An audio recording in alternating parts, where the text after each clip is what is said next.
नमस्कार, मैं हूं शिवेंद्र श्रीवास्तव और आप देख रहे हैं यूपी तक। यूपी तक में आज मुद्दे की बात यह कि बसपा सुप्रीमो मायावती ने अपना जन्मदिन बेहद सादगी से दिल्ली में मनाया और अपने जन्मदिन के दिन अपने कार्यकर्ताओं से अपील की कि मेरे जन्मदिन को जन कल्याणकारी दिवस के रूप में मनाया जाए। दरअसल आमतौर पर मायावती भारी भरकम बर्थडे सेलिब्रेशन के लिए जानी जाती हैं और लेकिन पिछले कुछ सालों से वो बेहद सादगी से अपना जन्मदिन मना रही हैं और हर जन्मदिन के अवसर पर वो अपनी एक किताब का भी विमोचन करती हैं, जिसमें वो हर भाग में ये बताती हैं कि उन्होंने किस तरह से संघर्ष किया, बीएसपी ने कैसे संघर्ष का मूवमेंट पूरा किया। दिल्ली में जन्मदिन मनाते वक्त उन्होंने साफ तौर पर कहा कि वो नहीं चाहती कि उनके जन्मदिन पर कोई भी तड़ाका भड़ाका हो, यानी कि उत्सव के रूप में मनाया जाए, बल्कि कोविड के इस काल में उनके कार्यकर्ता इसको जन कल्याणकारी दिन के रूप में मनाएं। इस मौके पर मायावती ने यह भी साफ किया कि किसी भी पॉलिटिकल पार्टी के साथ आने वाले 2022 के विधानसभा चुनावों को नहीं लड़ने जा रही हैं, बल्कि अपने बूते पर बहुजन समाज पार्टी यूपी में चुनाव लड़ेगी। मायावती की इस घोषणा के साथ ही तमाम पॉलिटिकल पार्टीज में मायूसी छा गई है, क्योंकि कई छोटे दलों ने इस बात की उम्मीद लगा रखी थी कि मायावती के साथ गठबंधन करके बीजेपी के मुकाबले वो 2022 में चुनाव लड़ेंगे। ओवैसी की पार्टी, शिवपाल यादव की पार्टी और इसके साथ साथ तमाम ओम प्रकाश राजभर समेत तमाम छोटे छोटे दलों ने ये सोचा था कि मायावती से मुलाकात करके बसपा के साथ गठबंधन किया जाएगा और 2022 के चुनाव में बीजेपी को पटकनी दी जाएगी।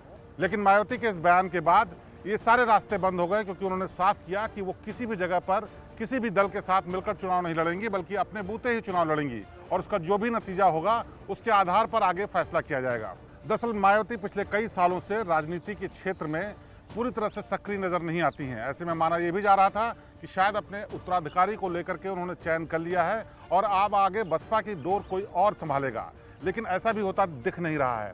मायावती ने साफ किया कि वो खुद ही इसका नेतृत्व करती रहेंगी और काशीराम के मूवमेंट को आगे बढ़ाएंगी।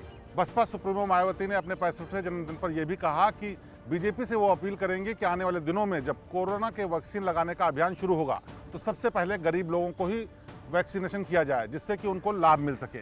मायावती ने चुनावी घोषणा करते हुए ये भी कहा कि जब उनके सरकार बनेगी तो जितने भी गरीब और दलित पिछड़े लोग हैं उनको वैक्सीन फ्री में लगाई जाएगी।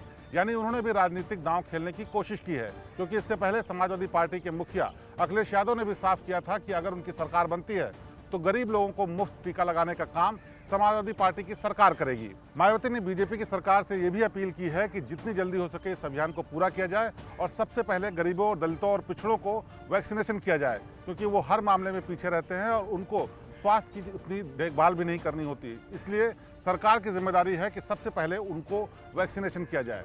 बहरहाल 65वें जन्मदिन के दिन मायावती ने जो बम फोड़ा है उसका नतीजा ये है कि जो छोटी पार्टियां आस लगाए बैठी थी कि बसपा के साथ मिल करके बीजेपी के खिलाफ चुनाव लड़ेंगी, उनको बड़ी मायूसी हाथ लगी है। आने वाले दिनों में राजनीतिक समीकरण चाहे जो कुछ भी हो, लेकिन मायावती ने यह साफ कर दिया है कि इस बार 2022 के विधानसभा चुनाव में वो किसी के साथ गठबंधन नहीं करने जा रही हैं। तो मायावती के 65वें जन्मदिन और उनके राजनीतिक ऐलान पर यह थी यूपी तक की खास पेशकश। प्रदेश की बाकी ताज़ा और बेहतरीन खबरों के लिए आप देखते रहिए यूपी तक। आपसे फिर होगी मुलाकात। नमस्कार।